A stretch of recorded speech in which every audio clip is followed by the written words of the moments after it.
We are the reporters for Queer News Tonight, and this evening we discuss the queer headlines. Today, it was revealed who the 14 new drag queens are competing for the gigantic $200,000 grand prize and the title of America's Next Drag Superstar. A new survey shows 63% of residents in Wilton Manors support a proposed boutique hotel. How will this affect the city and especially the LGBTQ plus community? Freshly expelled Republican George Santos is wasting no time to encash his notoriety while he still can. What is surprising is who is hiring him? Fox News, a media house, or a club of assaulters. After former CEO and Chairman Roger Ailes, Bill O'Reilly, and Carlson, now executive producer Justin Wells is accused of gay sexual assault. A children's book about a same-sex penguin couple is compared by DeSantis Attorney General as being Nazi propaganda, behind the cover of two LGBTQ plus related Supreme Court cases. Good evening, everyone, and welcome to Queer News Tonight. This is the world's first and only LGBTQ plus daily evening television news, broadcasting live and available on demand. Available on all smart televisions, including Roku, Apple TV, Android TV, Amazon Fire TV, Twitch, YouTube, and Facebook. It's time to queer up the news. It's Wednesday, December 6th, 2023, and we are live and literally out of the closet and into the headlines. So many of your important stories we're going to tell this evening on Queer News Tonight.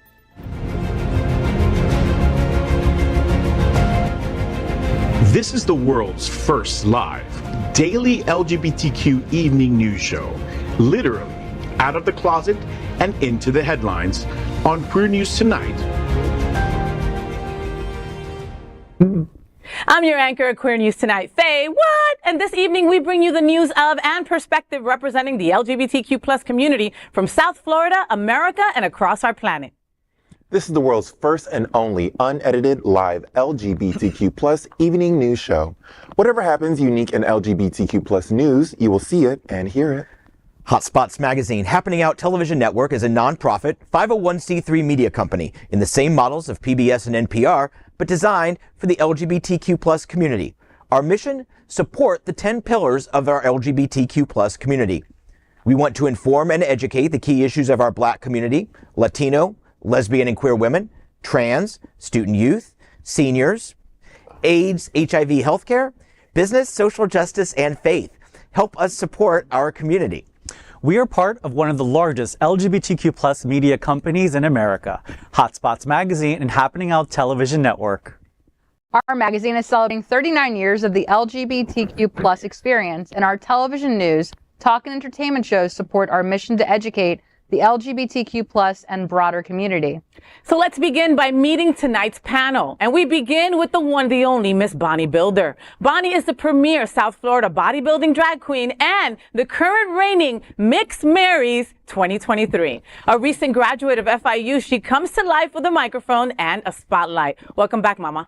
Yo, what's up, guys? I always love being on shows with Bonnie. She's Bonnie way too rocks. much. I'm a good time and gorgeous. Go ahead. Yes, those two things. I was going to say that. Okay, do I have to give you back the You 20 took bucks? too long, girl. Okay, I'm sorry. Next up, let's welcome my brother from another mother. His name is John Hayden. He's a journalist for 28 years. He is now senior reporter for Out South Florida. You can follow him on Instagram at John Hayden Journalist for breaking news and live reports from community events. Hello, John. Hello, I'm so glad to be here. I love Wednesdays because it's you and I on the show together, and today we've got a fantastic panel. So It's going to be fun. I've got a little tingly, and there's Jet's Pizza just off set too. So Yum. Thank you, Jets. Pepperoni all day. Next up, let's welcome my bestie. He's our anchor. He's Kal Gajraj. Kal is a first-generation Muslim American and award-winning communications executive and diversity officer, a professor and an advisory board member for the University of South Florida's College of Business. Welcome back, Kal. Hi, everyone. It's good to be here tonight. And finally, but not least, welcome anchor Alex Friedlander. Alex has her own podcast, Les Podcast, that I've been on, as well as founder and CEO of the Hug Movement, an organization created to raise awareness and to encourage others to instill more compassion and kindness into the world. She's also the owner of Fried. Fried, of course, because everything better fried, right? Everything tastes better fried, right? So she is also head of Fried Media LLC, which is a full-service interactive digital media company. Welcome back, Miss Alex. How are you, honey? Thank you. Great to be back. Girl power, girl power. Let's go. We are the reporters for Queer News Tonight, and this evening we begin with the queer headlines. The LGBTQ plus community in South Florida and across America is diverse. Our community across the world is vast, and here are the bullet points of the queer news for today. Let's begin by queering up breaking news. Pride Fort Lauderdale cancels 2024 Beach Parade and Festival, postponed to February 2025. In major breaking news for the LGBTQ plus South Florida community, Hotspots Magazine Happening Out television network has learned that the February 2024 Pride Fort Lauderdale Beach Parade and Festival has been canceled and will return in February 2025. Mike Materrell, president of Pride Fort Lauderdale, has communicated the decision in a letter that Queer News Tonight is reporting now on, and Hotspots Magazine will publish tomorrow in the new edition. Materrell introduces the new Pride executive director, Ernie Hewin, that will start a new year-long Pride program called Pride 365. The 48th annual parade and festival will return on February 15th, 2025. For 2024, Materrell announced that Pride on the Drive will expand in 2024 and include 2 days of celebration in Wilton Manors. Pride on the Drive will be hosted at Wilton Shops in the heart of the famous Wilton Drive and include stages, entertainment, and support from local bars, led by Hunters and Alibi. Pride on the Drive will be Friday, February 9th and Saturday, February 10th, 2024.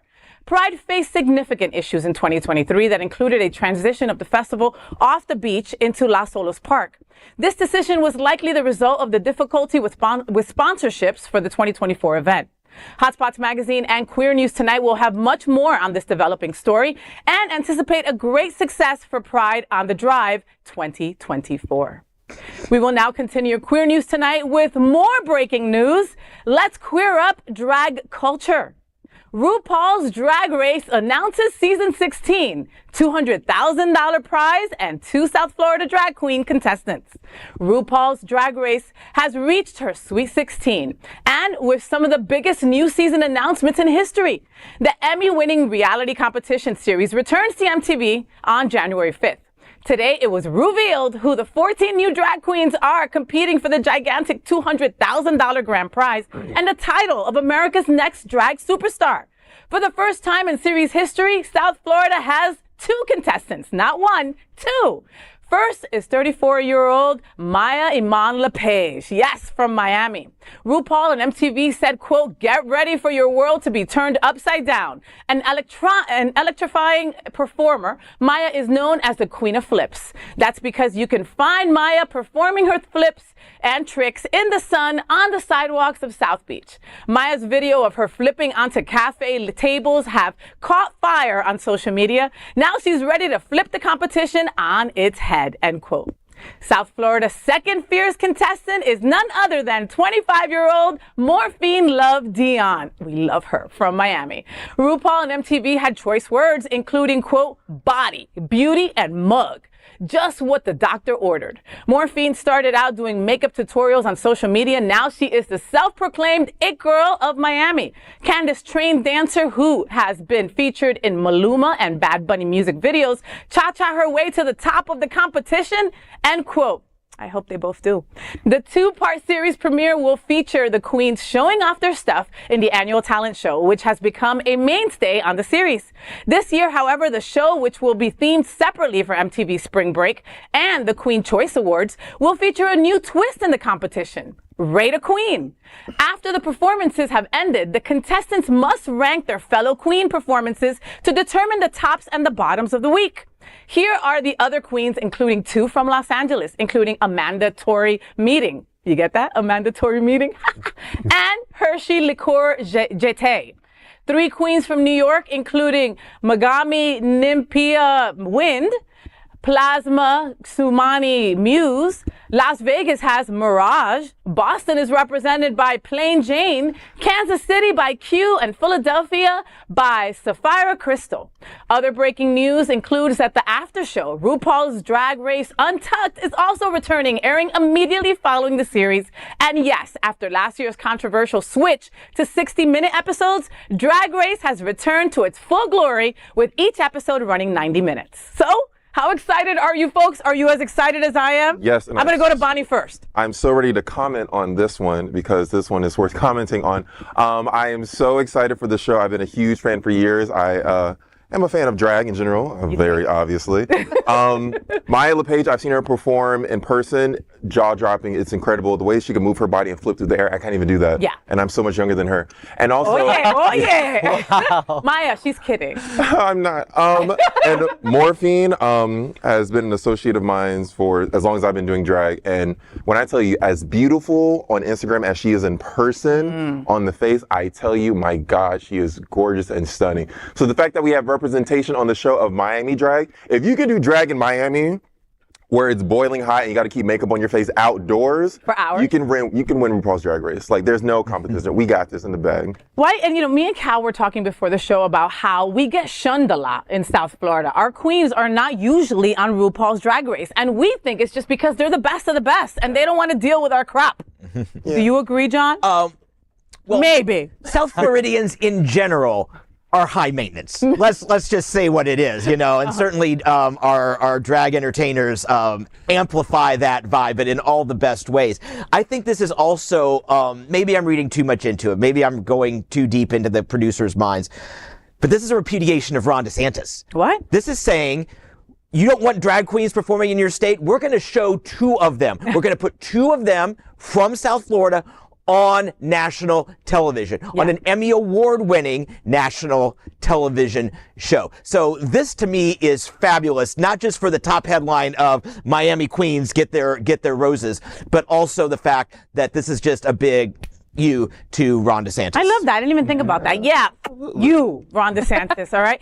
First of all, I'm happy that we're back to 90 minutes, okay? Because also, that was just really hard to watch, and I missed Untucked. Like, that's when you get, like, the grimy stuff, when they're taking off their shoes because their feet hurt. They're like, F that person, blah, blah, blah, I was really disappointed when it went to 60 minutes because I felt like it took away a lot of the important segments from the show, like the runway, for instance, which is always my favorite part of the show. So now that it's back to 90 minutes, hopefully they get to go back to showing a lot more of some of those scenes in the runway and, even the lip sync competitions. I feel like some of that was like edited out. We didn't get to see the full performances. Yeah, no, you need the 90 minutes, Yeah. I had to, of course, call Miss Athena Dion, right? The mother of Miss Morphine.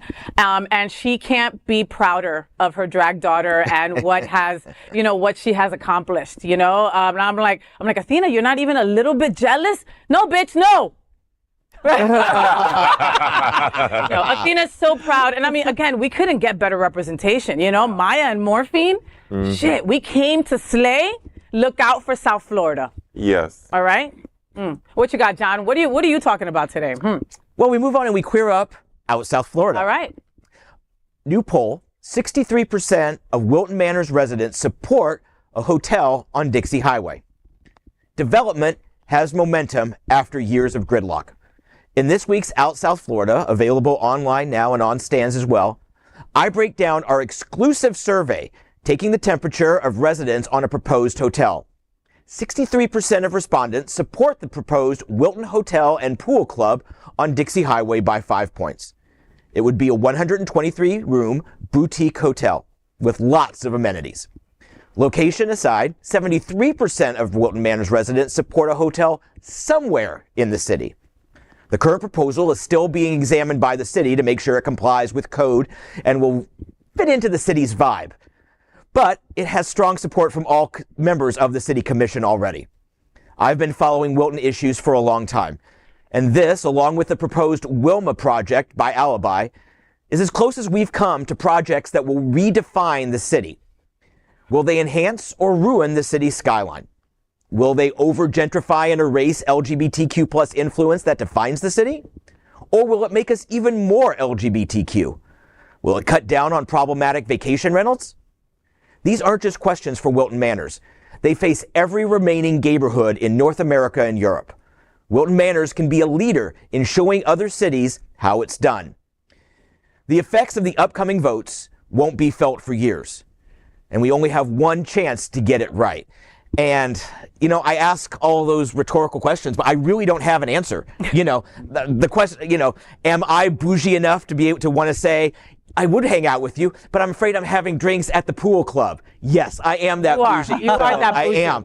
But the skyline is going to be redefined, even if there's just the one 8-story tall building on Wilton Drive. And behind it, not far away, will be the hotel. Hopefully we're doing this right, but we won't know for a long time. I personally don't think the hotel is going to drag straight people here. I think it's going to be like, oh, we're not going to stay at the guest houses on Sunrise or on A1A. We're going to come to here. So I think gay-wise it will. As far as apartment developments, that's not really the subject of the story, but it is the Wilma project.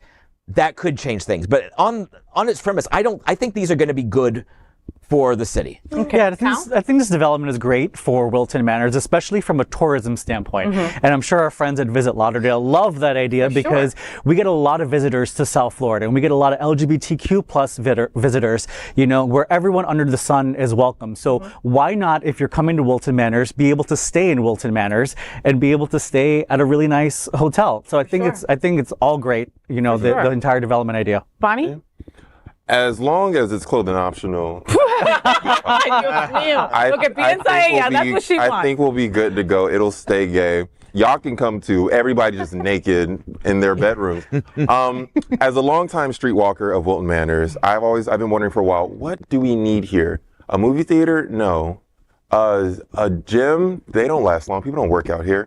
What do we need? I think a hotel will do very well. Because imagine all the events on the drive. You book a hotel, boom, you're there. You just walk downstairs, you're in the party. Yeah. That'd be perfect. It will reduce on traffic. It'll keep people safe. Because how many people die on 5 Points? Yeah. Neither do I. But I hear it. But it must be a lot. It must be a lot. Somebody's gotten hit by a car before. But I'm very excited for this development because we need something new on the drive, but also still gay. Yeah. No, I get you. And look, okay, I lived on South Beach when South Beach was gay. Right? And now I love Wilton Manors with all my heart, and it's my neighborhood, and you're going to take that away from me? Okay? I can't go to another neighborhood. What the hell? No, to be completely honest, I'm afraid that the same thing that happened at South Beach, that the same thing that happened at Lincoln Road, that the same thing has happened to the Castro, that the same thing that has happened to Chelsea in New York, that our neighborhood won't be gay anymore, And again, like John said, we're not going to know for at least 5-6 years. We won't know, I spoke to Glenn Weinzimmer, who is a friend of the show, a friend of mine, a friend of Cal's, a friend of John's. And, he's got Bona Italian restaurant right there, right across from Rosie's, right? And so his quote to us was, I believe we need additional space for guests, for people. My concern is the construction, how long they would take to build this said hotel, what it would be called, and for the hope that we will not lose our neighborhood like people have on South Beach, end quote. So I think we all kind of have the same worries, and we're all in this together, and there'll be more to come. We'll find out more soon. I personally would have to say that I was straight and came down to Wilton Manors, and it totally transitioned my personality, and your my sexuality. Perspective, my sexuality for sure. And I think having a hotel will be positive, but also we'll have, its pros and cons, because of the traffic, because of the construction. But I think it's a great opportunity for us to kind of shine. Yeah. And grow. And grow. Right? Yeah, absolutely. What's next, Miss Bonnie? Next, let's queer up gay culture. George Santos is hired by Senator John Fetterman to troll New Jersey senator. George Santos was kicked out of Congress last Friday. He became only the 6th representative in U.S. history to experience expulsion from the House. The scandal hit gay former lawmaker wasted no time attempting to monetize his notoriety. He signed up to the personalized video website Cameo and began responding to requests for video messages. One of the first people to commission Santos for a message was Pennsylvania Senator John Fetterman. The Democrats' office reportedly paid around $343 for Santos to make a video for their friend, quote, Bobby from Jersey. It turned out to be for New Jersey Senator Bob Menendez, who is facing a similar wave of misconduct allegations. These include accepting bribes from a foreign government and conspiring to act as a foreign agent. Menendez denies the charges. Fellow lawmakers from across the political spectrum have called on Menendez to resign. Taking to X, formerly Twitter, Fetterman posted the video, hoping a seasoned expert on the matter, who is Santos, would give Bobby from Jersey some advice. When Fetterman's tweet came to Santos' attention, he didn't appear bothered. According to Business Insider, Santos was charging $200 per video. However, the Fetterman video cost extra as his office requested it be sent within 24 hours. Santos is wise to try and earn some cash from his infamy while it lasts, as he is unlikely to receive a congressional pension. Hey, Bobby. Look, I don't think I need to tell you, but these people that want to make you get in trouble and want to kick you out and make you run away, you make them put up or shut up. You stand your ground, sir, and don't get bogged down by all the haters out there. Stay strong. Merry Christmas. Okay, Santos, first piece of advice, put the camera higher. That is not your angle. Secondly, y'all dudes are petty. Y'all spent this much money on a video from this guy? Y'all could have paid him $20, he still would have did it. He don't got a job. Right, he does. He would do anything for some money and then spend it on OnlyFans. But I think this is incredibly childish and petty and useless, a useless waste of all of our time. But, I agree with you. This is absolutely childish and petty, and I am 100% here for it. You love it. I love every bit of this. I mean, we all know I tend to get into feuds with people. Hi, Rat. But this is just so priceless. Actually, it's not priceless. It's $342. But it's a Democrat hiring a gay Republican to troll another Democrat. And Bob Menendez is like, he's high powered. No, he's got a power base, but it's eroding fast. And for this to come out, oh my God, I am 100% here for it. Mostly because I know that that Fetterman, Menendez's seat is safe blue. It's not going to flip. Not going anywhere. Yeah, this is going to be a primary race, not a November race. But oh my God, petty, and I'm here for it. Petty, and he's here for it. You so would be. Have you folks heard of Cameo before this? Yes. Yes. I'm young, so yeah. Okay. You're young, so yeah. All right. So I bought when Lisa Marie Presley was still alive. I bought a Cameo for my mother-in-law. She's a huge Elvis Presley fan, right? And it cost me $300. Okay. And so I looked up some other people. Chuck Norris is $250. Okay. Didi Khan from Greece. You remember her? She's $100. She's cheap. Martin Kove from Cobra Kai is $245. What? Okay. Okay, and this guy was what? $300? Are you serious? $340. Look, let him make his money for now. This is only going to be for a short amount of time until he gets his new reality show on Bravo. Oh yeah. I mean, this is not the last time we're going to hear from him. There's going to be a movie coming out. There's going to be a Netflix series. There's going to be HBO. He's going to probably have his own television show. I can't wait until his biography comes out. Where it's tell all. I really hope he turns on the GOP and starts talking about all of this stuff. Trump's probably going to make him his vice presidential candidate. Oh my God! This is he's going to be a judge on Drag Race. Yeah, he's going to be dragged. So. I would love to see him as a judge on Drag Race. Trying to clock me, girl. Bye. Yeah. What? What's next, Cal? Next, let's queer up courts. Tucker Carlson's gay executive producer accused of sexually assaulting another man at Fox News. Former Fox News host Tucker Carlson's longtime producer has been accused of sexually assaulting a gay man in 2008 while they were both working for Fox News. On Monday, former Fox News employee Andrew Delancey filed a lawsuit with the U.S. District Court for the Southern District of New York against Justin Wells, Fox Corporation and Fox News, alleging that Wells used his position at the conservative media company to sexually harass and later assault him.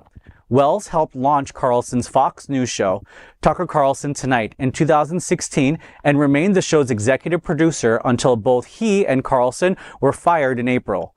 Wells continues to work with Carlson on the host show on X, and Delancey's lawsuit describes him as Carlson's right-hand man.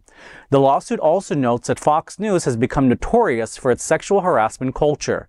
Wells' attorney, Harmeet Dillon, and Carlson are attempting to cast doubt on Delancey's allegations.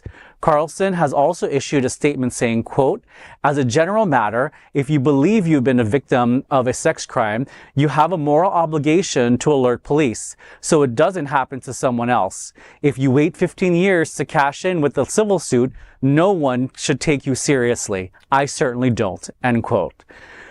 I mean, this is a very sad story, especially when it comes to sexual assault and rape allegations, because it's not a joke. No.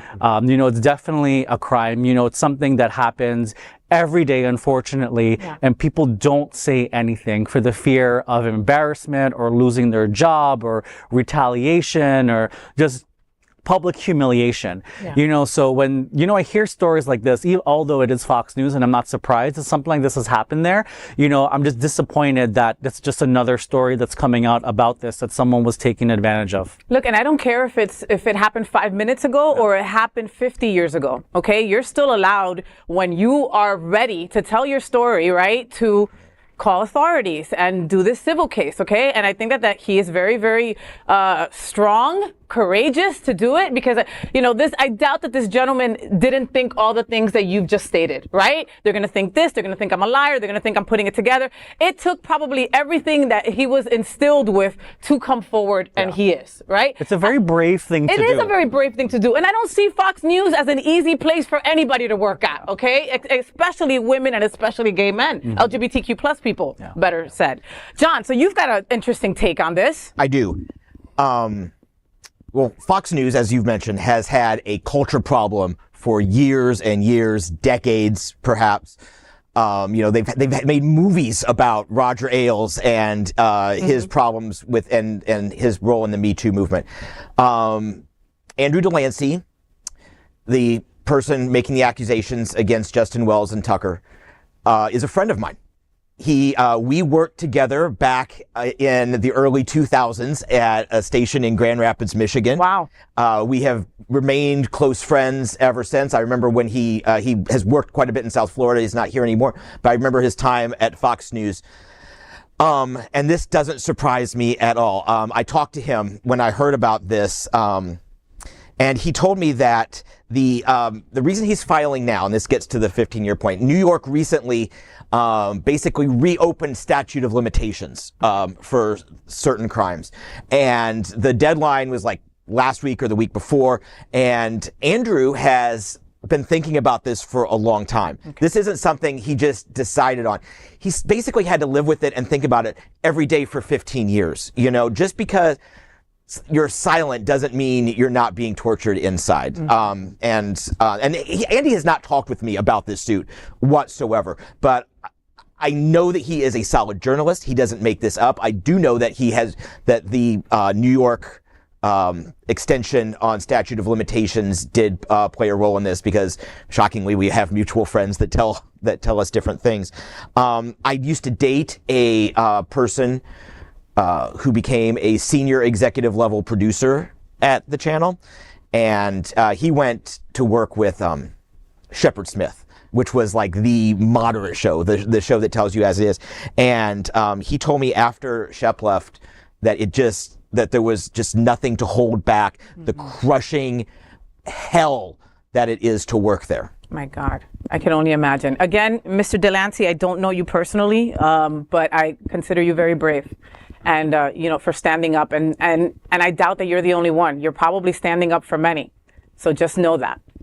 Yeah, I think that he's very brave, and that it takes a lot of guts to stand up for yourself when you've, been going through that. It does mess you up internally, Mm-hmm. Yeah. What's our next story, Miss Alex? Our next story is Let's Queer Up Education. DeSantis Florida Attorney General compares gay penguin books to Nazi propaganda. Ron DeSantis Attorney General Ashley Moody compared a children's book about a same-sex penguin coupled to Nazi propaganda in a legal filing for a case that is challenging the state's anti-LGBTQ plus book ban. The lawsuit filed by authors and book publishers against Escambia County School Board says the board violated authors and publishers' First Amendment free speech rights by removing a gay-inclusive children's book, and Tango Makes Three, and other books from its shelves. The book, one of country's most frequently banned books, is about a same-sex penguin couple Raising a Chick. However, Moody says the book's removal does not violate free speech protection because public school systems make value-based judgments on what material students can access every day. In her brief, Moody wrote, public schools, quote, public school systems exclude materials like Nazi propaganda because they disagree that the Nazis were wonderful, end quote. Tellingly, the brief also mentions 2 LGBTQ plus related Supreme Court cases to support the argument: Hurley versus Irish American Gay, Lesbian, and Bisexual Group of Boston, and the 303 Creative LLC versus Ellenis, but both cases examine whether the government could force private businesses owners to express support for the LGBTQ plus community against their will.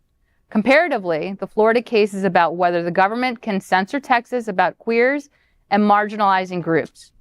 You know, truthfully, I love penguins, but I'm not a big fan of Nazis. Pretty Jewish over here. Okay. I mean, how do you take something like animals like penguins and compare them to Nazis? Like, how awful of a person do you have to be able to make that comparison? They're awful. Yeah. This awful. This awful, yeah. And with a woman whose forehead is that big, you think she has some wits about her, right? You think she'd be a little bit smarter, but no, she about dumb as hell. Go ahead. But no, listen, I've read And Tango Makes Three, and it's a cute, adorable children's book. It literally is 2 freaking penguins taking care of a little chicken. That's adorable. Okay? That's it. It is adorable. There's nothing bad about it. Yeah. Right? They will find hate in anything that has to do with us, plain and simple. Yeah. And that's where we're at. Miss Bonnie, what's our next story, my friend? I got you right now with the next story. And that is, we are proud of our special partnership with Sunshine Cathedral, the world's largest queer church here in Fort Lauderdale. Supporting that partnership, we are broadcasting from our permanent set here at Sunshine Cathedral at the Happening Out Television Studios. We broadcast Sunshine Cathedral Sunday International Service at 10:30 a.m.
That is today's news for the LGBTQ plus community on the world's first and only LGBTQ plus evening news.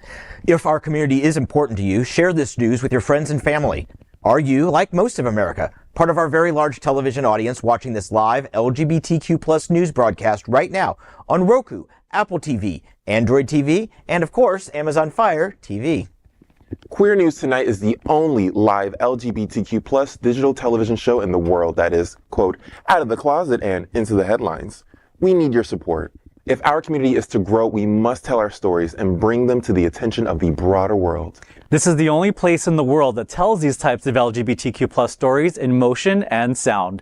That is the passion of Hotspots Magazine, Happening Out Television Network, and Queer News Tonight. I'm your anchor, Fay What? And on behalf of these LGBTQ plus reporters, the anchors of Queer News Tonight, including Bonnie Builder, John Hayden, Kal Gajraj, and Alexander Friedlander. We will see you daily at 8 p.m. And to our LGBTQ plus world, we wish you good night.